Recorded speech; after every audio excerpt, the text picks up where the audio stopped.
Slovensko čelí v poslednom období veľkej atomizácii.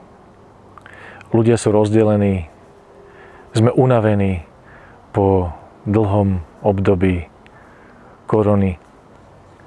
Sme unavení po ekonomickej kríze, energetickej. Ale keď pozerám do minulosti a našej histórii Slovenska, tak Slováci sa vedeli aj hecnúť. Vedeli sa spojiť.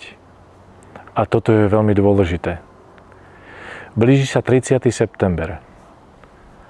A o to viac, tento termín je dôležité, aby sa ľudia spojili. Slovensko za ten čas, ako sa formovalo a ako existuje, tak ja osobne vnímam, že je postavené na viacerých pilieroch. Jeden je ten národný, ďalší je ten kresťanský, hodnotový, a my by sme si tu na Slovensku nemali dávať, alebo nemali by sme sa dávať ovplyvňovať vecami, ktoré sú zvonku, ktoré sú príliš neoverené, a ostal by som naozaj verný tým našim tradičným odskúšaným hodnotám. Teraz nehovorím iba o rodine, ale hovorím aj o tom, že naozaj Slováci sú pracovití a na tomto by sme mali stavať.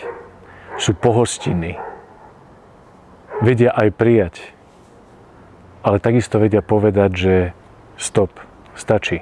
My máme svoj rozum, svoj názor, máme svoj pohľad a ten si necháme. A ten ďalší pilier je ten sociálny. Že poznáme ľudí okolo seba, vieme, čo je to subsidiarita a vieme si navzájom pomáhať.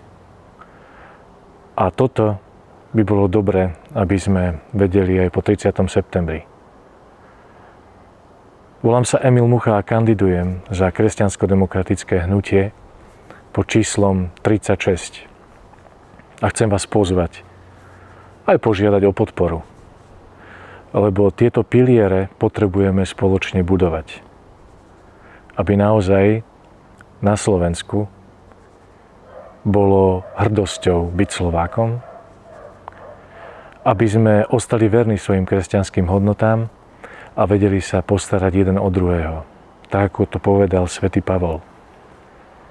Kto nechce pracovať, nech ani nie je. Slováci, my vieme si pomáhať, vieme pracovať a všetci vieme aj to, že chceme, aby Slovensko bolo lepšie.